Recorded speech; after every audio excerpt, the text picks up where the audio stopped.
Hello, and welcome back to another episode of A New Leviathan Podcast. And in today's episode of this video series, I'm going to be touching on multiple recent current events that have happened and an overarching lesson and theme that I think we need to find through all of them, and something that both sides of the political aisle should do a much better job on. Recently, about a month ago, there was a lot of news breaking around the news of Donald Trump's conviction in his trials.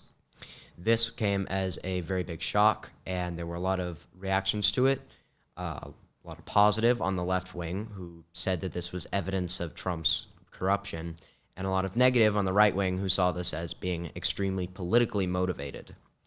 But one thing that captivated the eyes of everyone was how, strangely enough, Donald Trump seemed to have an incredible political resilience, both amongst his base and even somewhat amongst the general political public, even in the face of these scandals. Donald Trump is the first U.S. president to have ever been charged with and successfully convicted of a crime in a courtroom of law. This is a very big development for Trump, and it's something that obviously makes him stand out. He'll probably be the subject of trivia questions for centuries for this unusual first in conviction. But because of this, one thing has been noted. Donald Trump's poll numbers started to see a rise both in the Republican Party primaries and in the general election. And whether it was against Nikki Haley or Ron DeSantis or Joe Biden, it seemed that Trump seemed to get more support from his base every time that a conviction or charge or indictment came of some criminal wrongdoing. Many have seen this as incredibly bizarre. Back in 2016, when the Hollywood Access scandal broke out, there were many calls for Donald Trump to be removed from the ticket or to resign. This scandal did not involve any actual criminal wrongdoing by Trump, but rather deeply offensive comments that many found very unsettling within both the Republican Party and the American public at large. Strangely enough, although this was a much lower scandal than the current criminal conviction that Trump is embroiled in right now, Trump stayed in the race and went on to win that election, of course, becoming the 45th president. That is the situation that has led to everything that is happening right now with him running for a second term in 2024. But what we can see through this is this unusual thing about Trump's base supporting Trump nowadays, even when he has gotten perhaps the worst thing that could possibly happen to a politician, a criminal conviction. Just as he was able to slip by, although with much more controversy than he does now in 2016 with the Hollywood Access scandal, Trump has again managed to not just survive this huge scandal, but actually gain support from it.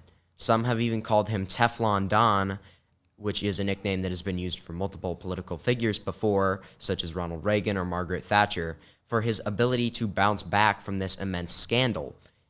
Perhaps one would say that the difference between 2016 and the difference between now is the amount of support Trump has within the party, as in 2016, he was just this controversial candidate who came in, sort of stole the spotlight from more conventional politicians, and whom many establishment Republicans believed could not win them the election due to his unusual campaigning style and strongly right-wing views on certain issues such as immigration that differed from his predecessors. Now, with Trump having been the former Republican president trying for a second term, it seems he's consolidated the party a lot more around him. That much can be assured, as many former never-Trump Republicans are now no longer politically relevant. However, through all of this, I believe that we can see something that is deeply shocking and very unusual and has probably never happened before and would have never happened before in American politics.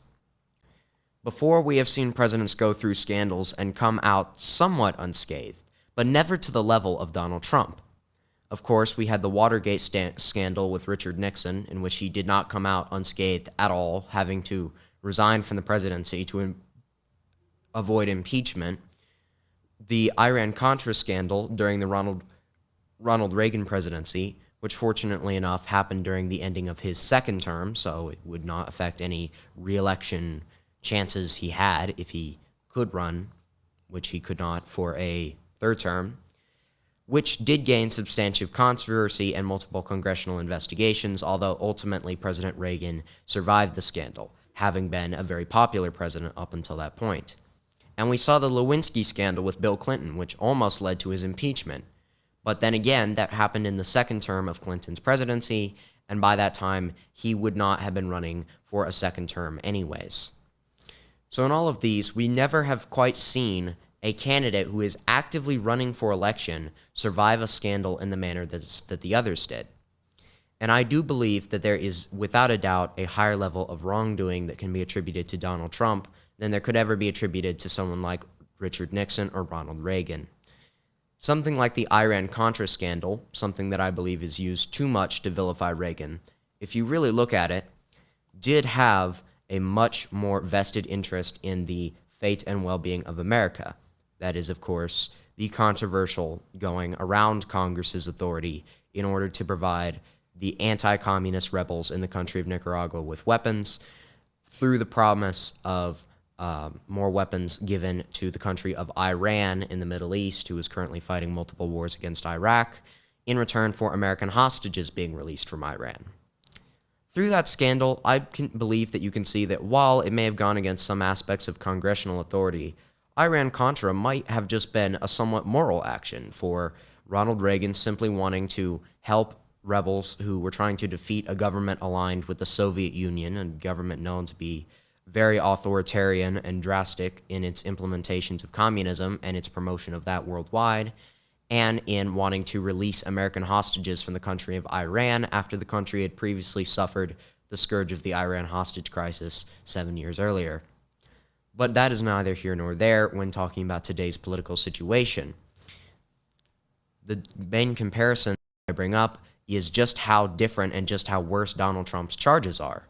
Unlike something like Iran-Contra, where one could defend that there was a need to help America's status in the world and attack communists and gain American hostages back, or something like the Lewinsky scandal, where no direct criminal actions were taken, only congressional impeachment, this action does look very bad for Donald Trump for all of the charges that he's gotten related to business affairs.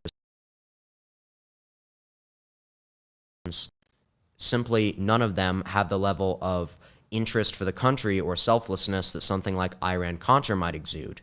It would also not make sense why Donald Trump would come back so resoundingly from this scandal when he is nowhere near as popular amongst the general population as a very admired figure like Ronald Reagan, who won re-election in a landslide, was. But at this moment, I believe the important thing to note is that while Donald Trump may have come back from this scandal, at least amongst his voter base, and maybe gaining numbers in the Republican Party's primaries amongst those who see these trials and his convictions as things to motivate them to vote for Trump more when they see how much they believe the left wing is doing this for a purely political motive. I do not believe, and I think it is a concerning trend, to excuse massive criminal action and misconduct by political figures in this way, especially to the level that Donald Trump is seemingly able to just glide right by this scandal and completely avoid it, having been convicted of a felony. But at the same time, the left wing is not getting off easy on this. They have had a little scandal of their own with regards to Hunter Biden. Similar to the right wing's defiant, "You're never going to convict him, you're never going to get him" response with Donald Trump, the left was without a doubt doing a very similar thing to Hunter Biden. We've seen a level of allegations over the years, from the constant blaming of, number one, the boogeyman of Vladimir Putin and Russia just promoting that Hunter Biden is corrupt for some reason. They've never really explained how Vladimir Putin getting Hunter Biden in trouble truly helps him. From the level that it's Russian disinformation about the laptop, which they later proved was completely true when Facebook had their censorship scandal back in 2020. From the multiple defiant actions taken by Hunter Biden during the Congress's attempt to get him in to testify, including him demanding that it be a public testimony, refusing to show up to public testimony, fragrantly not showing up to multiple scheduled congressional meetings and then just waltzing into Congress randomly one day with all of his lawyers for no reason apparently other than to try to look intimidating, all for it to come to an end to the answer that few people expected, with Hunter Biden actually getting a successful conviction for possession of a gun while a drug user. And Hunter Biden's drug using habits have been something that's not been known for quite a while now, including the fact that is mysteriously rarely talked about, that he actually failed a drug test in 2014 at the U.S. Naval Academy, which, strangely enough, somehow did not get him in any trouble with the law whatsoever, just in him being dismissed from the academy. I think at this point we can truly see that there can be a parallel made between these two figures. In both cases, the left and the right were willing to take as many actions as possible to try to deny that these two figures had any wrongdoing at all on their part, both mostly for the fact that it would harm them politically. Donald Trump's conviction, they would see, would indeed harm Trump's standing amongst some people and his image amongst the public at large. Hunter Biden's conviction, of course, not only hurts Joe Biden himself and his image of what kind of son has he raised, but also for the Democratic Party's apparatus as at large, as Hunter Biden is a noted Democratic donor, has been appointed to the heads of multiple federally controlled businesses, including Amtrak at one point. What does he know about trains? Nobody really knows. By federal government officials, and the Democratic Party's immense efforts to protect him throughout this entire process, with their spamming of it's Russian disinformation, of him not showing up to the congressional trials, that the congressional testimony segments that he was scheduled to be at, by simply claiming that, oh, this is illegitimate, you have no evidence, you shouldn't be doing this, only for it to all blow up in their face when the special counsel and the courts of Delaware did indeed find him guilty of this charge. And while in both cases Trump is not predicted to serve any jail time at all, and Hunter Biden's sentencing would be very low for the charge that he has been convicted of, which is a slightly more minor one, they both have a distinctive case for each of these individuals' images. And in both cases, it seems that the law has finally caught up with them. But there's a third player in this story. And that, of course, would be the one whom Hunter Biden is related to, his father, Joe Biden. He's really the more important part of this story, because without Joe Biden, Hunter Biden would really have no political significance whatever. He's just a businessman, the son of a former senator, but it is his relation to Joe Biden that makes his misconduct even more notable as the son of the former vice president and the current president, with many allegations of Biden stepping in and committing wrongdoings on part of his son. Every time, again, the left has tried to deflect this by claiming it's Russian disinformation, it's Trump making up things, it's completely normal to put your dad on speakerphone at a business meeting when your dad is the most powerful man in the world. That's definitely not corrupt at all. These bizarre claims that they've made regarding protecting Biden. But it's not just his relation to his son that's put Biden under scrutiny. I think no doubt we had all seen the results of the first 2024 presidential debate, which did not look good at all for the Biden campaign, with there now being rumors of Biden dropping out of the election and handing the ticket to another Democratic Party figure. After Biden gave a very shaky performance in which he gave multiple horrible gaffes, as well as generally having a mumbly-sounding voice and being very hard to understand for the entire debate compared to Trump's exuberant personality that has led to his success in the first place. Many would agree that Biden's debate performance was a showing of his cognitive decline, at the same time that he has held other press conferences and had other incidents in which he has said very bizarre things, ranging from claims that he spoke to the inventor of insulin, who died in the 1930s, or his claims that his vice president was named Vice President Trump. All of these claims build together to show that Biden is clearly not normal right now, and that his mental state is clearly something to be concerned about. The left used to try to deny it and claim that these were fake or edited videos, or that really it wasn't that bad, only an occasional slip-up. But at this point, it seems things are getting more and more undeniable for them. But in all three of these cases, I believe that we can find a political principle that people need to, in politics, stop associating with. And that is, in my mind, the idealization and idolization of political figures, specific political figures, more than the ideas they exude. That is, supporting political figures because of their legacy or personality or way of speaking, rather than their actual policy choices and whether they themselves are actually a good example for the American people. This idealization of people over policies, of individuals over ideals, is something that I believe has immensely hurt the political scheme and will continue to hurt future political movements. What do I mean by this? Well, just take a look at the Republican primaries of this year for an example. No one can deny it was a landslide for Donald Trump, with him gaining about 70% of all of the popular vote in the Republican primary elections, winning all but 2 primaries out of over 50, and gaining the vast majority of delegates, getting the presumptive nomination pretty early on for what was initially looking to be quite a larger field of candidates, many of whom completely dropped out before the race had even began or had very poor or small showings. This shows that it seems that the Republican Party truly has united around Donald Trump, not just in this manner because, well, he's our former president, we should support him, which, again, is a very rare oddity. The only president who have ever served non-consecutive terms, as we all know, is Grover Cleveland, and there have actually been a few presidents before who have attempted to return to the office after previously leaving it, but never before, since the time of Grover Cleveland, has the party actually successfully nominated one of these people to be their candidate again after losing them the previous election.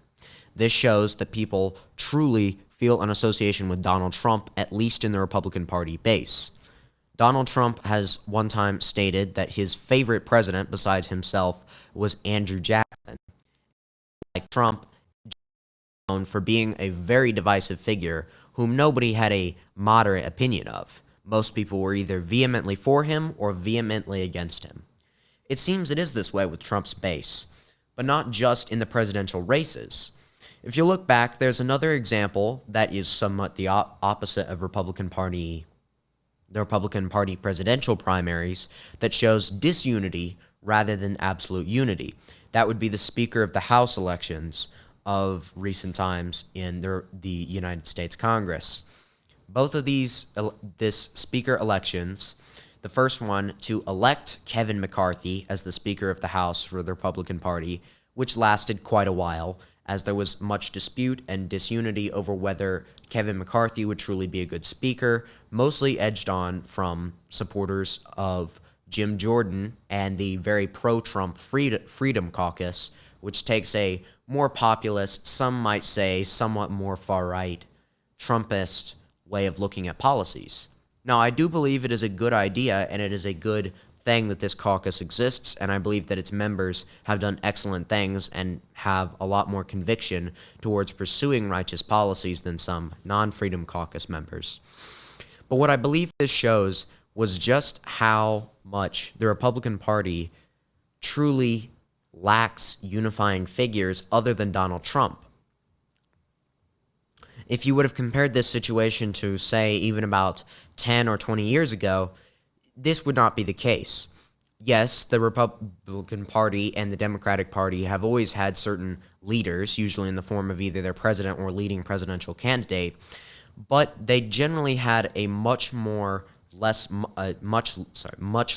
monolithic leadership structure, with there being many famous senators, congressmen, and governors who also got attention as Republican Party figures whom people predicted in the future could likely easily become the next president, the next unifying figure, once one has to step down or resign.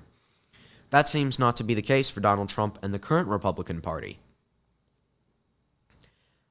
Again, in the speakership vote, which there was a second one, after Kevin McCarthy was voted to be removed and the House was trying to elect a new speaker, in which it took 4 rounds of proposing 4 main candidates for them to finally settle on Speaker Mike Johnson, who also at one point had a removal vote against him, which thankfully failed because I do not think it would have looked good at all to have a third speakership election, especially because, as I'll explain in a minute, I believe that Speaker Mike Johnson does indeed follow good principles and policies.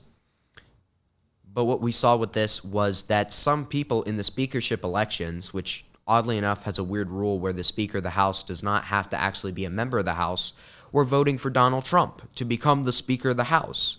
There were multiple members of the House that were voting for this on the Republican side. Donald Trump for Speaker of the House. It really did seem like a possibility to many people who were talking about it that Trump could be Speaker, and they were seeming to note how the Republican Party could not really unify on anything other than their unified support for Donald Trump, at least when it comes to political figures. It took them 4 rounds to finally find a candidate who, after several rounds of voting, everyone could agree upon, Mike Johnson, who even now is having Republican Party members who are trying to remove him for various allegations that he is not conservative enough. I believe that this shows that the Republican Party has idolized Donald Trump to a dangerous extent. Name another figure that you think has as much influence over the Republican Party as Donald Trump does. It's hard, and I don't really believe that you can say anyone has as much influence as he does. Even if you name Ron DeSantis or Vivek Ramaswamy or Tim Scott or some other rising star in the party, you would not find that they would be anywhere near as popular as Trump, as the Republican Party's primaries results show, because most of these people did run for president and did not get anywhere near as much momentum as the sheer amount of Trump supporters did. This clearly shows to me that they have not only idolized Donald Trump, but to an extent where he is supported even after literally getting a criminal conviction. In my opinion, though, I believe that while unity for politicalization is good and really builds the Republican Party into a sort of Leviathan party, I believe that it is dangerous and could result in the party and the movement as a whole losing its identity. What do I mean by this? I mean that while Donald Trump's criminal convictions might bolster him amongst his base, I do not believe that it will attract hardly anyone from the left wing, and moderates are unlikely to be swayed by this either.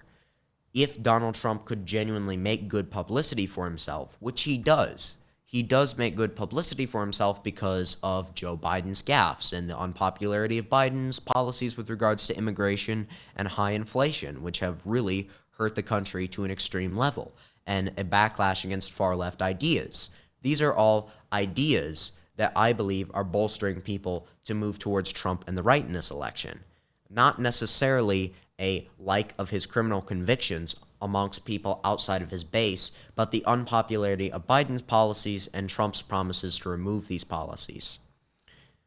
I believe that it is essential for when a political figure, whom even if you imagine might be the most uncorrupt, honest figure possible, is exposed in a political way, is exposed in some way, gets into some kind of wrongdoing, if you have unified your party so much around one man to where you cannot agree to vote for in favor of any other candidate, it has created a dangerous situation in which you have idolized the man more than the policies he exudes.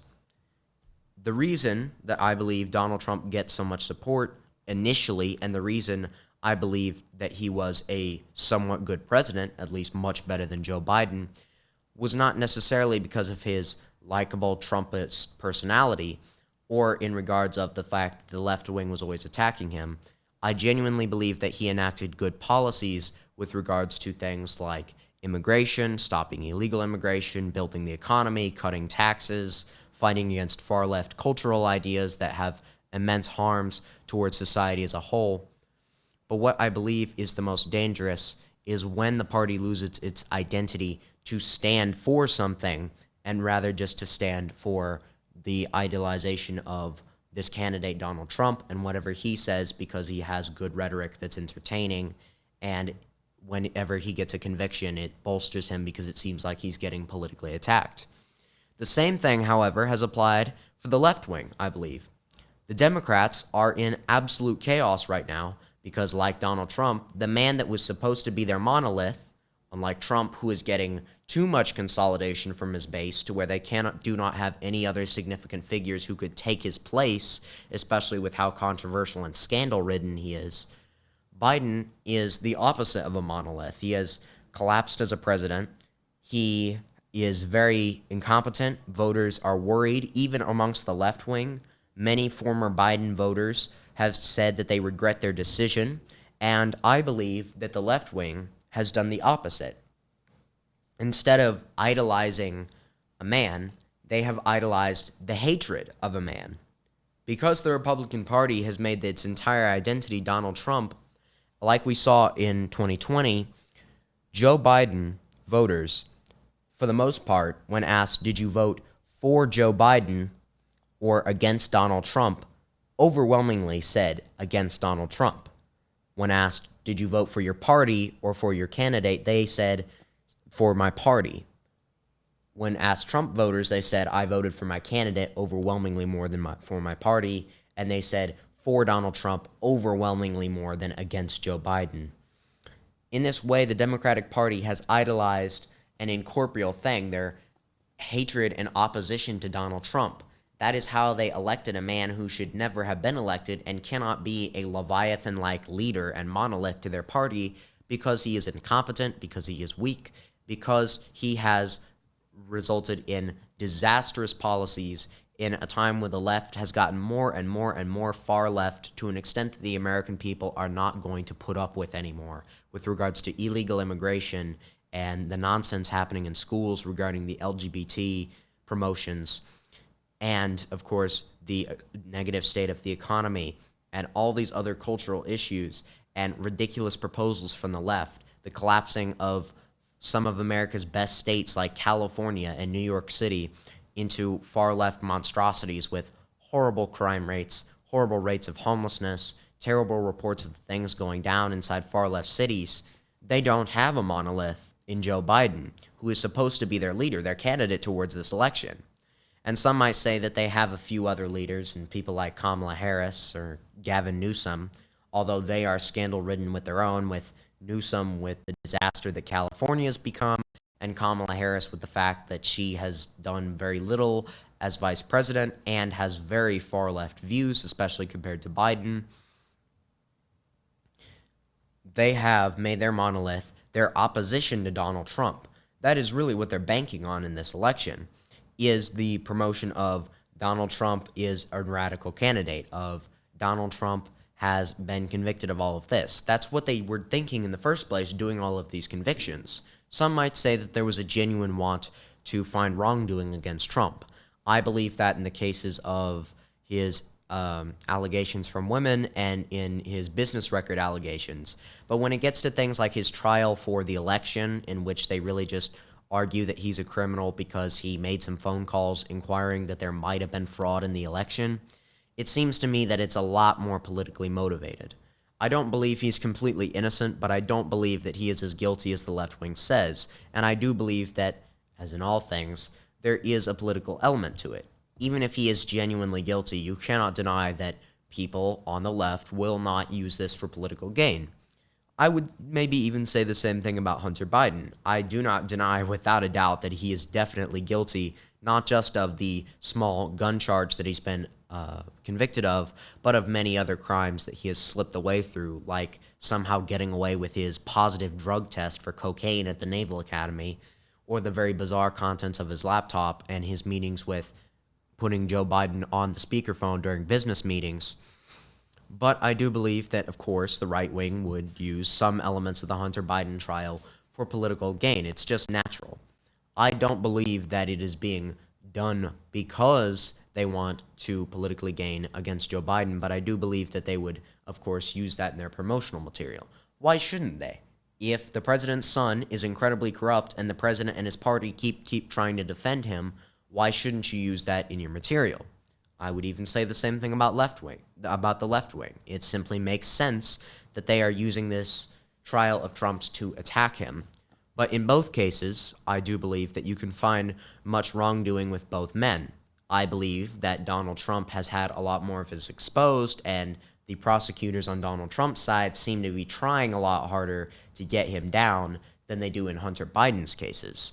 But I do believe that both of these cases shows the dangers of idolizing your party around a man versus around ideals that they exude. Because if you don't idolize these ideals, if you don't stand up for what you believe in the policies you want enacted and the change you want to see in society to push towards a more conservative culture and a more conservative society at whole, when you idolize a man, politicians, more than those ideals, even if that politician does not truly the best person to enact those ideals, if they are not truly trying their hardest to promote and preserve those ideals, I would say Donald Trump is not the best example of traditional ideals, as his personal conduct shows.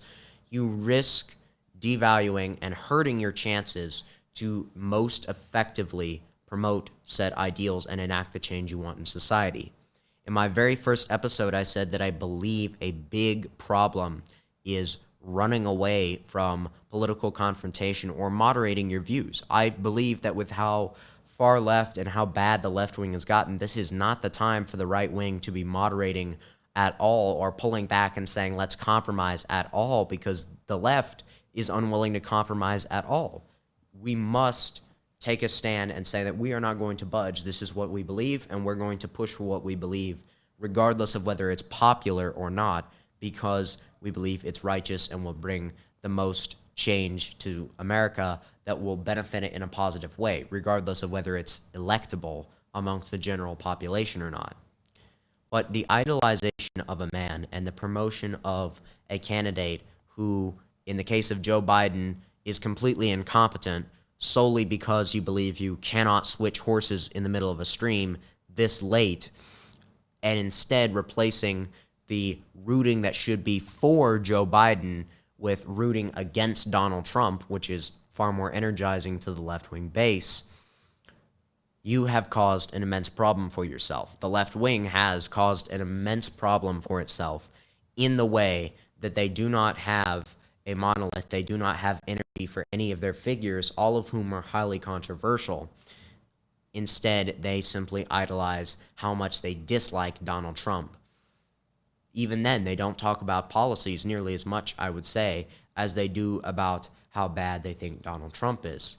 A similar thing happens with Trump and his movement. Even when he does talk about policies or says what he would enact, I do believe Trump could have done many things more effectively as president. But not only that, I think that we should be much more skeptical towards these political figures as a whole, much more skeptical even towards people in your own movement. Both the right and the left wing, if they want to be the best movements, they should, but I would definitely say the right wing because that is the one that I personally belong to and believe can do the most to benefit America. The right wing should prioritize these policies more than Donald Trump and should be skeptical even of the people who are in their own movement, such as Donald Trump, to say, is this man truly doing the best for our ideals and for our efforts to make America a more conservative and a better country as a whole? Is he truly the best example for us? I believe the left wing needs to take a same thing soon and decide to what extent they can continue their ridiculous attempts to cover up Hunter Biden's obvious wrongdoing and Joe Biden's obvious mental impairment, as the two come together, with Joe Biden needing to answer these questions, these vital questions about whether he is engaged in Hunter Biden's corruption and his deals with Burisma and getting Hunter Biden all of these jobs that he was not even qualified for, when Joe Biden himself has been said by interviewers to not be able to remember the year that his older son had died, Beau Biden. This is the most disturbing part of all of it. This is the change that I believe needs to be made on the right wing, and for a more for a more clean political culture free of corruption, if you want to truly drain the swamp, as ironically Trump himself said, needs to move away from the idolization of political figures and needs to be skeptical and unafraid to toss aside a political figure and say, we are not going to defend this man if he is doing something that is deeply against this very beliefs that he claims to promote, or against our party, or if this man is clearly incompetent and clearly cannot represent ourselves, even if it does make your movement look bad to have to toss aside a figure. I do believe that rather than trying to hold on to something that is tainted because, well, I already have it, and if I get rid of it, it makes it look like we did a bad job, it is better to start anew and say, that is the past, that is irrelevant to what we're doing now. This is a new figure, and it's not the figure. The figure is merely a means to an end, and our end, the means to that end, the end is to promote our ideals and create the more Leviathan, strong society that we used to have in the past with these conservative ideals that I believe will help America. Thank you very much for watching, and this has been the latest installment. Thank you.